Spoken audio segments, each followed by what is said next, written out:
Giovanni Palatucci, ultimo questore di Fiume e medaglia d'oro al merito civile, in realtà non sognava di diventare poliziotto.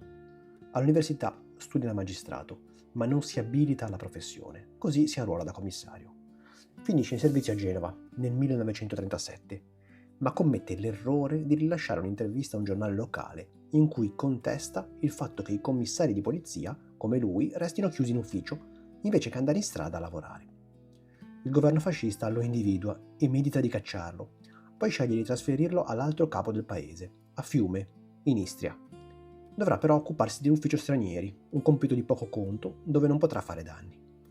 Ma quando vengono approvate le leggi razziali, il compito di Palatucci diventa improvvisamente fondamentale. Giovanni dovrà trattare tutte le pratiche degli ebrei che abitino o transitino a Fiume, identificandoli e segnalandoli, contribuendo alla loro persecuzione che progressivamente diventerà deportazione. Palatucci non ci sta. Non vuole applicare quelle leggi inumane perché ritiene di dover obbedire a una legge morale superiore. Insieme a un gruppo di poliziotti e le sue dipendenze, inizia ad alterare le carte, ad avvisare in anticipo le persone dei controlli e dei rastrellamenti, ad aprire canali per evacuare all'estero quante più persone può, anche con l'appoggio di contatti nell'esercito e sui posti di confine. Quando non gli riesce, spedisce le persone al campo di concentramento di Campagna, a Salerno, che però è gestito da suo zio che è Monsignore. Si tratta di una deportazione di facciata, perché gli ebrei a Campagna sono detenuti senza subire vessazioni o violenze, in attesa che passi il momento terribile che devono attraversare. Palatucci opera in segreto, senza lasciare tracce scritte. Molte delle sue attività sono notturne, fuori dagli orari di servizio per non destare sospetti. Quando Giovanni racconta del lavoro, in una lettera alla madre, scrive: «I miei superiori sanno che grazie a Dio sono diverso da loro. Non è a loro che chiedo soddisfazioni, ma al mio lavoro, che me ne dà molte.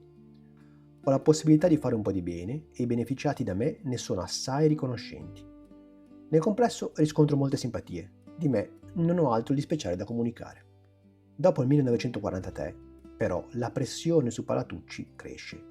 Ormai rimane il solo funzionario a Fiume e viene nominato reggente della questura. I controlli sono più serrati, gli chiedono conto del suo lavoro, circolano voci su di lui. Giovanni viene avvisato di un pericolo concreto per la sua vita e il console svizzero di Trieste, suo caro amico, gli offre salvezza oltre confine. Ma Palatucci cede il posto a una ragazza ebrea che, secondo parte della storiografia, è anche la sua compagna. Lascia che sia lei a partire invece di lui, che rimane lì e dichiara: «Fino a che su Fiume sventolerà il tricolore, io resterò qui». Per contrastare l'azione del comando tedesco, Palatucci vieta il rilascio di certificati alle autorità naziste se non su sua esplicita autorizzazione. Nel frattempo, con il nome di dottor Danieli, tratta con gli alleati per istituire uno Stato libero di Fiume.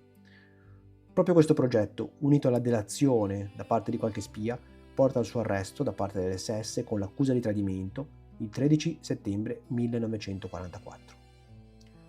Torturato, Palatucci non tradisce i colleghi.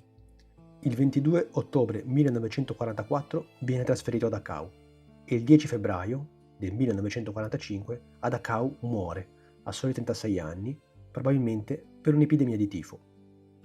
Le sue ultime parole note sono quelle che lascia al collega e collaboratore, il brigadiere Capuzzo, padre del famoso giornalista Toni, che va a salutarlo in stazione, nel momento in cui il commissario Palatucci viene deportato. Quando vede il collega, Giovanni butta giù dal vagone un bigliettino di carta con scritto sopra un indirizzo, il nome di una famiglia e queste parole: «Capuzzo, accontenta questo ragazzo, che è qui con me, avverti sua madre che sta partendo per la Germania». Sono le ultime parole spese per aiutare qualcun altro. Il numero dei salvati da Giovanni Palatucci non è verificabile.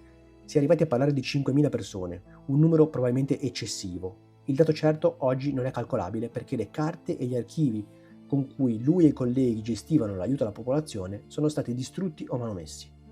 Anche per questo la figura di Palatucci nel tempo è stata sia dimenticata che persino accusata di collaborazionismo, arrivando a rimetterne in discussione l'opera di salvataggio.